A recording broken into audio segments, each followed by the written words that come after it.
Il est 8h13, merci d'être avec nous Sylvain Maillard.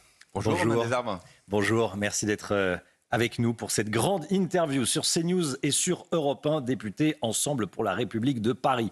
On va balayer évidemment toute l'actualité. Je voulais qu'on commence avec cette affiche de la France Insoumise, l'affiche du scandale, où l'on voit une photo de Cyril Hanouna avec des codes visuels identiques à ceux d'une affiche d'un film nazi de 1940. Comment est-ce que vous avez réagi quand vous avez vu ça ? D'abord, je lui apporte tout mon soutien.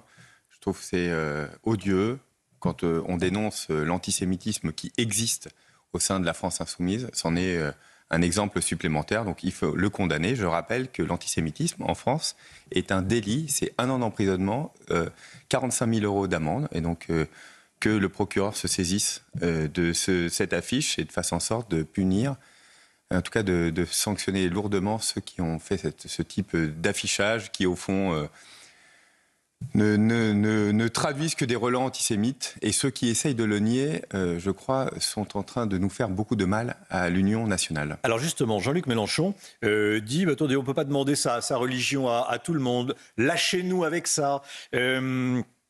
Il dit également voilà, qu'il n'est pas antisémite, que LFI n'est pas antisémite. Comment est-ce que vous jugez sa réaction ? Je l'ai toujours dit, y compris ici sur votre plateau, il y a des relents antisémites dans une partie des membres de la France Insoumise. Est-ce que tous ? Non. Est-ce que Jean-Luc Mélenchon l'est ?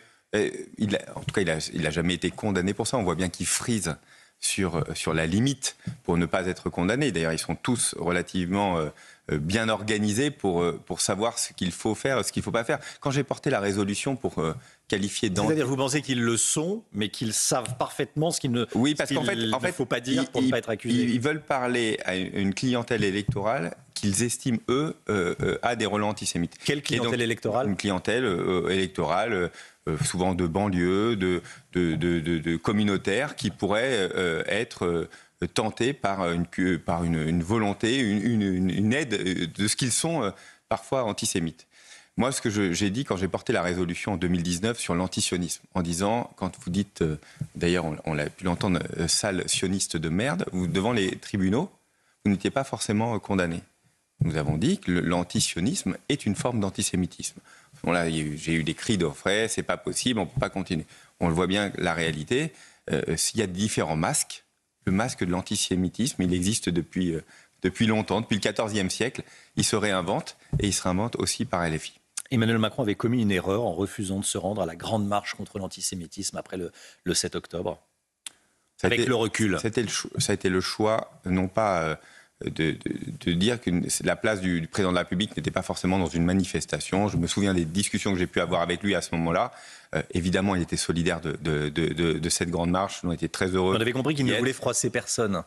Non, c'était pas l'objectif de sa réflexion. C'était, au fond, c'était pas la place du président de la République d'être dans une manifestation.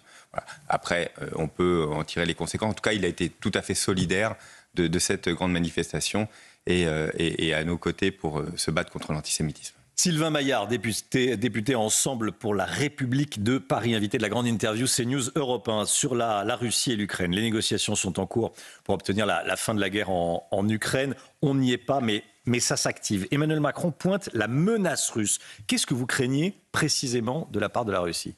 La Russie a une politique, la Russie de Vladimir Poutine a une politique impérialiste qui cherche en permanence à accroître physiquement son territoire. Depuis que Vladimir Poutine est arrivé, en réalité, quand vous regardez le détail, la Russie a toujours été en guerre. On en a plus ou moins parlé, beaucoup de guerres dans le Caucase, on se rappelle de la Tchétchénie, mais beaucoup d'autres guerres dans la Caucase, en Géorgie, et puis maintenant en Ukraine, avec 2 phases, 2014, l'envahissement de la Crimée, et puis maintenant cette guerre depuis 3 ans. Donc, ce qu'il faut bien comprendre, c'est que lui se réarme de plus en plus. Il a un objectif à 2030, il va doubler la taille de son armée par rapport à ce qu'il a à l'heure actuelle, en termes de blindés, en termes d'avions. Donc, il nous faut être à la hauteur, d'abord d'être indépendants, et ça c'est le rôle de l'Europe, d'autant plus que les États-Unis nous ont envoyé un signal très clair, un signal qui existe depuis Barack Obama, ne nous cachons pas derrière notre petit doigt, et donc qu'ils ne seront pas forcément à nos côtés tout le temps. Donc, on se réarme. Nous, on l'a déjà commencé en France, en réalité. On a voté déjà 2 lois de programmation. Nous avons augmenté très significativement notre effort de défense depuis un bon nombre d'années. On va continuer. Enfin, l'ancien chef d'état-major des armées, Pierre de Villiers, avait été viré, enfin a démissionné, pardon, parce qu'il réclamait plus de budget. Eh ben, le budget, il l'a eu, en réalité. On a voté 2 lois de programmation militaire, j'en suis très, très fier. Je suis moi-même membre de la commission de la défense. Notre budget de la défense a très significativement augmenté. On va arriver à 50 milliards par an. Et j'ai entendu le ministre de la Défense dire probablement nous avons besoin de 90 milliards. Mais nous partons d'un budget qui était presque la moitié de ce que nous avons. Donc oui, nous avons commencé à nous réarmer. Nous avons de grands projets en place de développement pour le futur, le char du futur avec les Allemands, l'avion du futur avec les Allemands et une coalition européenne. Nous nous réarmons et nous avons déjà commencé, mais il faut accélérer. Mais Emmanuel Macron est accusé de vouloir faire peur aux Français pour remonter dans les sondages. En tout cas, si c'est sa stratégie, elle fonctionne parce que sa cote de popularité remonte. Dans un sondage Elab pour les Échos, il gagne 6 points en un mois. Il en gagne un bénéfice politique. Non mais Emmanuel Macron, il est là où il doit être, c'est-à-dire qu'il se bat pour faire en sorte que la France et l'Europe puissent être audibles au niveau international dans un moment de tension extrêmement forte. On peut nier la guerre en Ukraine et se dire finalement c'est qu'à 1500 km de Strasbourg, c'est pas très grave. La frontière ukrainienne est à 1500 km de Strasbourg, c'est pas très grave. Et qu'au fond, Poutine, c'est pas notre sujet. Nous, on dit que c'est notre sujet.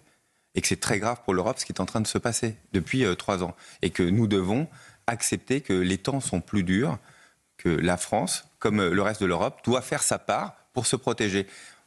À un moment, il doit y avoir une prise de conscience. Je crois que la prise de conscience, quand vous êtes dans la rue, on vous en parle tout le temps. On va augmenter le budget de la défense. Alors, sans augmenter les impôts, nous dit-on, ni toucher au modèle social. Alors ça, va falloir nous expliquer comment on va faire. C'est très simple et c'est ce qu'on dit depuis très longtemps. Il nous faudra travailler plus. Il nous faut travailler plus.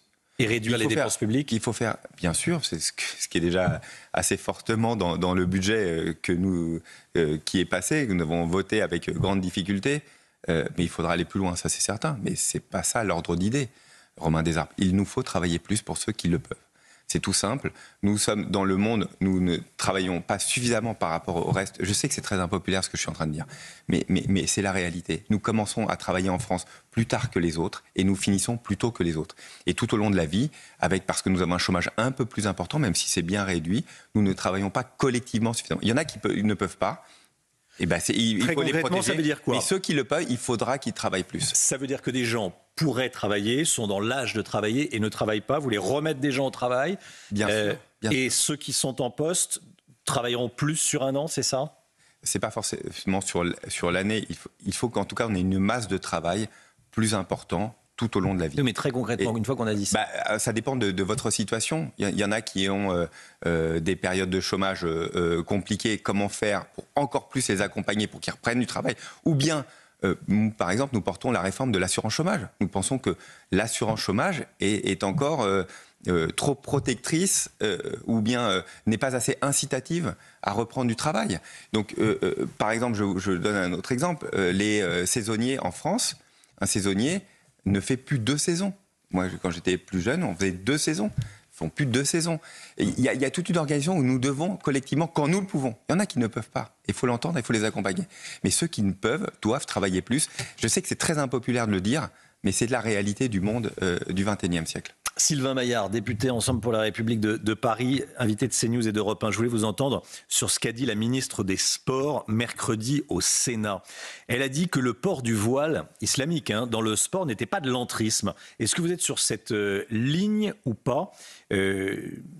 Elle dit qu'il faut faire attention aux confusions et aux amalgames. Il y a un de vos collègues députés, Charles Rodwell, qui demande sa démission. Est-ce que vous demandez sa démission ou pas ? Et est-ce que vous êtes sur la ligne ? Est-ce que vous êtes très à l'aise avec les déclarations de cette ministre ? Non, je ne demande pas la démission, mais je ne suis pas à l'aise avec cette interprétation. Je crois que dans le sport, ça doit être très strict. Je sais que la vraie difficulté, c'est que dans le sport, les fédérations appliquent différentes positions en fonction de la fédération internationale. Moi, je le dis, en France, c'est très simple. Il ne doit pas y avoir de signes ostentatoires religieux quand vous pratiquez le sport, point. Voilà, parce que le sport, c'est la fraternité. La fraternité, c'est nous sommes tous ensemble et nous sommes tous égaux. Même dans le sport, quand c'est pas du sport professionnel, dans le sport amateur. Oui, je pense que ça doit être... Vous savez, si on commence à mettre un peu des exceptions partout, en fait, ça ne marche plus. On le fait pas pour, Aujourd'hui, pour il y a des être femmes contre qui une portent le voile religion. On ne islamique. fait pas contre une religion. Faut être très clair, contre une religion ou une autre religion. On dit tout simplement, quand on est sur un terrain de foot, on est là pour jouer au foot. On n'est pas là pour parler d'autre chose. Et donc, on se concentre et on s'amuse tous ensemble. On fait équipe tous ensemble. Ça nous fait du bien à un moment de faire tous équipe. Voilà. On est tous avec le même maillot de foot. On a tous le même maillot de foot. C'est qu'il y a une raison. C'est tout simplement parce que nous sommes, à ce moment-là, tous égaux et tant mieux. Sylvain Maillard, vous êtes député, mais vous êtes aussi chef d'entreprise. Donald Trump menace d'imposer à la France et à l'Union européenne des droits de douane de 200% sur les champagnes et les vins européens. Donc, la France est très ciblée. On ne peut pas se laisser terrasser par des menaces de cet ordre. C'est ce qu'a dit François Bayrou hier en appelant les Européens à ne pas céder. Mais quel est le véritable levier dont on dispose pour faire face aux géants américains? Pour le moment, c'est tout simplement de rétorquer à chaque fois qu'il y a une augmentation de droits de douane, il faut faire la même de l'autre côté. Je sais que c'est pas une stratégie à long terme, mais en tout cas, dans le bras de fer qui existe, qui est un bras de fer court terme, c'est important de le faire. Je le dis, il y a ça, on a des problèmes aussi je pense au vin et aux spiritueux. Permettez-moi de dire aussi, on a des grosses difficultés avec les Chinois sur le cognac qui taxent le cognac.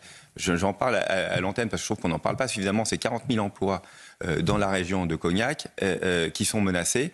C'est pareil aux États-Unis. Donc on va se battre, nous, concrètement. Moi, du côté tout à l'heure, je le redirai à l'ambassadeur, je ferai l'ambassadeur de Chine, lui dire qu'il n'est pas acceptable d'avoir des taxes sur le cognac. Mais pareil pour les Américains, nous ferons la même chose, c'est-à-dire que nous allons négocier pied à pied, pour faire en sorte qu'ils arrêtent ce système de taxes qui, vous savez quoi, les taxes à l'entrée, ça appauvrit tout le monde à la fin.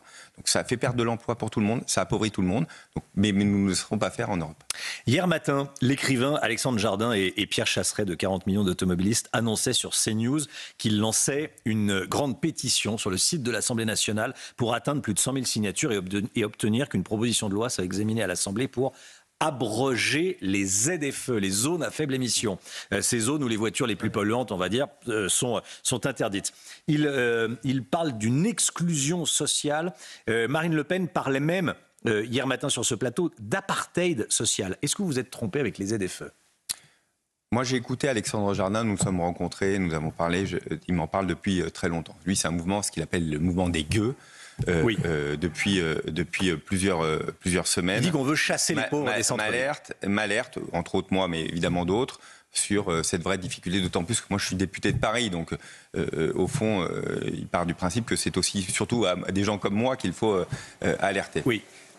L'objectif, il ne faut pas empêcher les uns et les autres de pouvoir circuler, d'aller là où ils doivent aller, d'aller chez le médecin quand vous avez besoin de prendre votre voiture, d'aller chez le médecin et de se dire je ne peux pas rentrer dans la ville, voir le médecin alors qu'il n'est plus à côté de chez moi dans mon village et je ne peux pas utiliser ma voiture parce que je n'ai pas les moyens d'avoir une voiture électrique. Je l'entends.